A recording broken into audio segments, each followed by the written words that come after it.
Auditor Gurumurthy ஒரு அரசியல் வியாபாரி என்று அதிமுக முன்னாள் அமைச்சர் சி வி சண்முகம் கடுமையாக விமர்சித்துள்ளார்.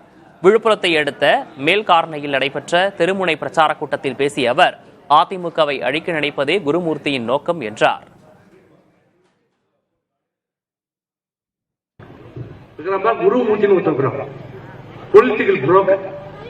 அரசியல் வியாபாரி அதிமுக ஜெயிக்கணும் கிடையாது. எப்படியாவது அதிமுக திமுக அழிச்சிடணும், ஏதாவது ஒரு கட்சி அழிக்கணும், இதுதான் நோக்கம்.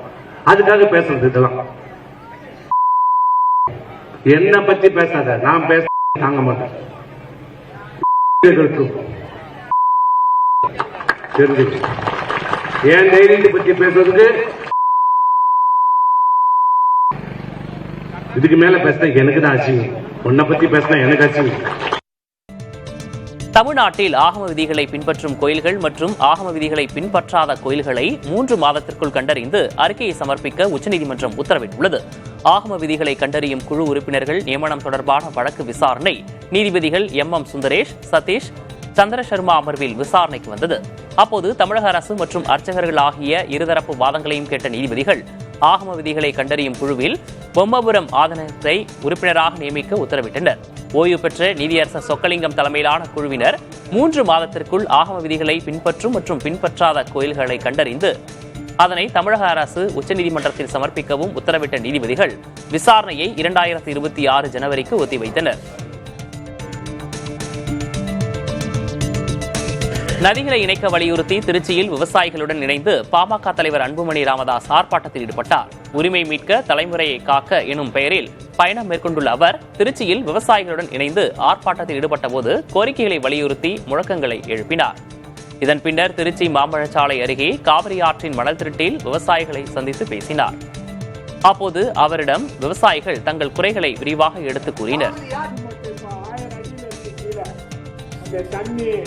வெறும் 20 அடிக்கு வந்துடும். TMCனா 1000 மில்லியன் கியூபிக் ஃபீட். தமிழ்நாட்டின் புதிய டிஜிபியை தேர்வு செய்வது குறித்து தமிழக அரசின் தலைமைச் செயலர், உள்துறை செயலர் ஆகியோர் டெல்லியில் மத்திய அரசு பணியாளர் தேர்வாணைய உறுப்பினர்களுடன் ஆலோசனை நடத்தினர். இந்த ஆலோசனையில் தமிழக அரசு சமர்ப்பித்த 8 அதிகாரிகளின் பட்டியலில் சீமா அகர்வால், ராஜீவ்குமார் மற்றும் சந்தீப் ராய் ரத்தோர் ஆகியோரின் பெயர்கள் முன்னிலையில் உள்ளன. இறுதிப் பட்டியலில் இருந்து UPSC பரிந்துரைக்கும் அடுத்த டிஜிபி முதல்வர் ஒப்புதலுடன் விரைவில் தேர்வு செய்யப்படுவார் என எதிர்பார்க்கப்படுகிறது. காங்கிரஸ் கட்சி என்றைக்குமே திமுக கூட்டணியில்தான் இருக்கும் என துணை முதல்வர் உதயநிதி ஸ்டாலின் சூசகமாக கூறியுள்ளார். சென்னை வேப்பரியில் நடந்த நிகழ்ச்சியில் பேசிய அவர் கூட்டணி குறித்து முதல்வர் பார்த்துக் கொள்வார் என்றும் கூறினார்.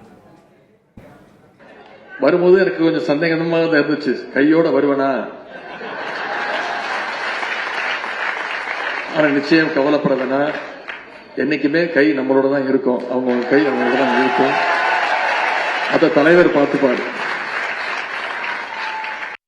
தங்களுக்கென தனித்துவம் கொண்ட எந்த கொள்கையும் இல்லாமல் தமிழக வெற்றி கழகத்தை விஜய் உருவாக்கியுள்ளதாக நாம் தமிழர் கட்சியின் தலைமை ஒருங்கிணைப்பாளர் சீமான் விமர்சித்துள்ளார். விஜய் குறித்து சீமான் முன்வைத்த விமர்சனங்களை பேச்சு, பேட்டி, கருத்து பகுதியில் தற்போது பார்க்கலாம்.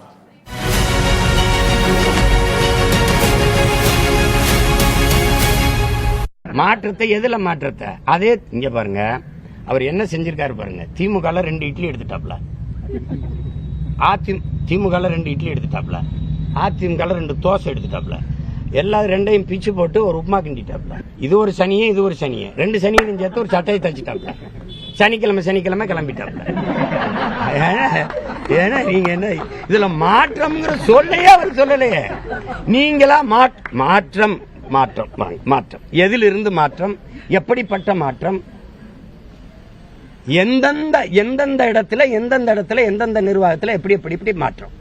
கல்வி இப்படி இருக்கு, இப்படி மாத்துறேன். மருத்துவம் இப்படி இருக்கு, இப்படி மாத்துறேன். அப்படி ஏதாவது ஒண்ணு சொல்லுங்க. மாற்றம்னா என்ன? அவர் சொல்லவே இல்லை. நாங்க மாற்றம் கட்டுறோம்லாம் அவரே சொல்லிட்டாரு. அதெல்லாம் நாங்க பேச மாட்டோம், நாங்க ஸ்ட்ரைட்டா பாயிண்ட்டுக்கு வந்துரும். இதுவரை ஒரு பாயிண்ட்டுக்கும் இல்ல, 2 பாயிண்ட்டுக்கு பேசுறாப்புல. நாளைக்கு கரூர் பேசி நாமக்கல் 2 பாயிண்ட். அதான் அவருடைய பாயிண்ட். பாயிண்ட்னா என்ன? நாங்க சாத்தியம் இல்லாததை பேச மாட்டோம் அப்படின்னு. சாத்தியத்தை தான் பேசுவோம். எது சாத்தியம்? அவருக்கு சொல்லிக் கொடுங்க. எது ஒன்றும் சாத்தியத்திலிருந்து பிறந்ததில்லை, தேவையிலிருந்து தான் பிறக்குது. சாத்தியமில்லாத ஒன்றை சாத்தியப்படுத்துவதற்கு பேர் தான் சாதனை. சாதாரணமான மக்கள் அசாதாரணமான ஒன்றை கனவு காண்பதற்கு பெயர் தான் புரட்சி. அதுதான் முயற்சி, அதுதான் ட்ரீம், அதுதான் கனவு. அது சொல்லிக் கொடுக்கணும். அவர் அதெல்லாம் சொன்னா கத்துக்கிற கேட்கிற மாதிரி இல்ல. அண்ணன் சொல்றாரு, என்னமோ சொல்றாரு, கேட்போம்ட்டு விமர்சிக்கிறாரு. இது விமர்சிக்கிறது இல்ல.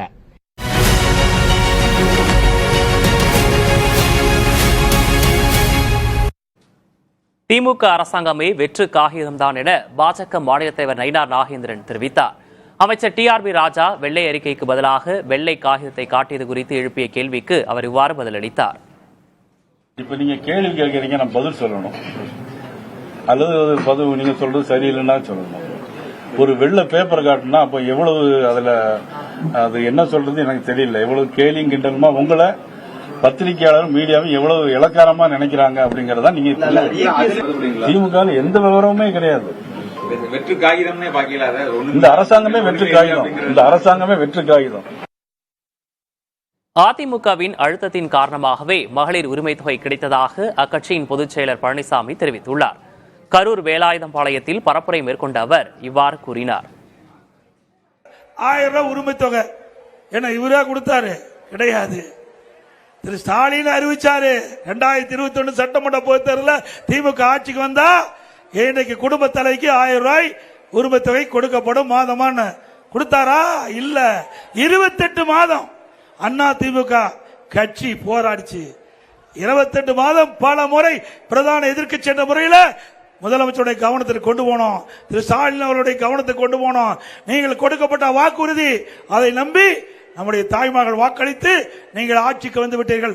கொடுக்கப்பட்ட வாக்குறுதி நிறைவேற்ற வேண்டும் என்று தொடர்ந்து அனைத்து இந்திய அண்ணா திராவிட முன்னேற்ற கழகம் சட்டமன்றத்திலும் இன்றைக்கு வெளியில் நடைபெற்ற அண்ணா திமுக பொதுக்கூட்டத்தில் அழுத்தம் கொடுத்த காரணத்தினால 28 மாதம் கழிச்சு வேண்டா வெறுப்பா இந்த தாய்மார்களுக்கு 1000 ரூபாய் உரிமை தொகை கொடுத்தார். இந்த அரசாங்கம் இந்த தாய்மார்கள் படுகின்ற கஷ்டத்தை பார்த்து கொடுக்கல. அண்ணா திமுக கொடுக்கப்பட்ட அழுத்தத்தின் காரணமாக 1000 ரூபாய் கொடுத்தார். தவிக தலைவர் விஜய் நாளை நாமக்கல், கரூர் மாவட்டங்களில் பரப்புரை மேற்கொள்கிறார். சட்டமன்ற தேர்தலை முன்னிட்டு தவிக தலைவர் விஜய் தமிழகம் முழுவதும் சுற்றுப்பயணம் மேற்கொண்டு பரப்புரை செய்து வருகிறார். ஏற்கனவே திருச்சி, நாகை, திருவாரூரில் பரப்புரை மேற்கொண்டுள்ள அவர் நாளை நாமக்கல், கரூர் ஆகிய 2 இடங்களில் பரப்புரை செய்கிறார். சென்னையிலிருந்து திருச்சிக்கு விமானத்தில் செல்லும் விஜய் அதன் பிறகு சாலை மார்க்கமாக நாமக்கல் செல்கிறார். இதற்கிடையே கரூரில் விஜய் பரப்புரை செய்யும் இடத்துக்கு நிபந்தனைகளுடன் காவல்துறையினர் அனுமதி அளித்துள்ளனர். வேலுசாமிபுரம் பகுதியில் விஜய் பரப்புரை செய்ய காவல்துறை அனுமதி அளித்துள்ளது. உத்தரப்பிரதேச மாநிலத்தில் ஐ லவ் முகமது போஸ்டர்கள் தொடர்பாக எழுந்த சர்ச்சை வன்முறையாக வெடித்துள்ளது. பரேலி நகரில் வெள்ளிக்கிழமை தொழுகைக்கு பிறகு நடந்த போராட்டத்தில் சிலர் கல்வீச்சு மற்றும் மோதலில் ஈடுபட்டதால் நிலைமையை கட்டுக்குள் கொண்டுவர காவல்துறையினர் தடியடி நடத்தினர். வன்முறை மேலும் பரவாமல் தடுக்கவும் அமைதியை காக்கவும் உத்தரப்பிரதேச காவல்துறை கூடுதல் பாதுகாப்பு நடவடிக்கைகளை எடுத்துள்ளதுடன் வன்முறையை தூண்டுவோர் மீது கடும் நடவடிக்கை எடுக்கப்படும் என்றும் எச்சரித்துள்ளது. கான்பூர் நகரில் செப்டம்பர் 4ஆம் தேதி இஸ்லாமிய விழா ஒன்றை கொண்டாடும் வகையில் ஐ லவ் முகமது என அச்சிடப்பட்ட போஸ்டர்கள் ஒட்டப்பட்டன. இந்த போஸ்டர்களுக்கு எதிர்ப்பு எழுந்த நிலையில் புதிய போஸ்டர்களுக்கு காவல்துறை தடை விதித்ததுடன் வழக்கு பதிவு செய்து விசாரணை நடத்தியது. போஸ்டர் ஒட்டுவதற்கு தடை விதிக்கப்பட்டதற்கு இஸ்லாமிய அமைப்புகளும் அசாதுதீன் ஓவைசி போன்ற தலைவர்களும் எதிர்ப்பு தெரிவித்தனர். இதைத் தொடர்ந்து உத்தரப்பிரதேச அரசை கண்டித்து பல இடங்களில் போராட்டங்கள் நடைபெற்றன. சோனம் வாங்சு கைது செய்யப்பட்டதற்கு காங்கிரஸ் கட்சி கண்டனம் தெரிவித்துள்ளது. இது தொடர்பாக தனது எக்ஸ் தளத்தில் பதிவிட்டுள்ள காங்கிரஸ் கட்சி பொதுச் செயலாளர் ஜெய்ராம் ரமேஷ், லடாக் யூனியன் பிரதேசத்தில் சட்டம் ஒழுங்கை பராமரிப்பதிலும் மக்களின் பாதுகாப்பை உறுதி செய்வதிலும் பாஜக அரசாங்கம் அடைந்த படுதோல்வியிலிருந்து கவனத்தை திசை திருப்புவதற்காகவே இந்த கைது நடவடிக்கை என கூறியுள்ளார். லடாக் மக்களுடன் அரசாங்கம் உடனடியாக பேச்சுவார்த்தை நடத்த வேண்டும் என்றும் அவர் வலியுறுத்தியுள்ளார்.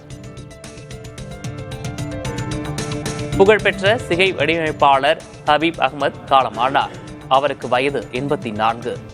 மறைந்த தலைவர்கள் இந்திரா காந்தி, அப்துல் கலாம் ஆகியோரின் ஹேர் ஸ்டைலிஸ்டாக இருந்தவர் ஹபீப் அகமது. தனது துறையில் புகழ்பெற்று விளங்கிய அவர் லண்டனில் பயிற்சியை முடித்த பிறகு சலூன்கள், அகாடமிகளை நிறுவி கவனம் பெற்றார். சிகை அலங்கார துறையை அடுத்த கட்டத்திற்கு கொண்டு சென்றதில் மிக முக்கியமானவராக ஹபீப் அகமது பார்க்கப்பட்டார். ஹபீப் அகமது மறைவுக்கு பலரும் இரங்கல் தெரிவித்து வருகின்றனர்.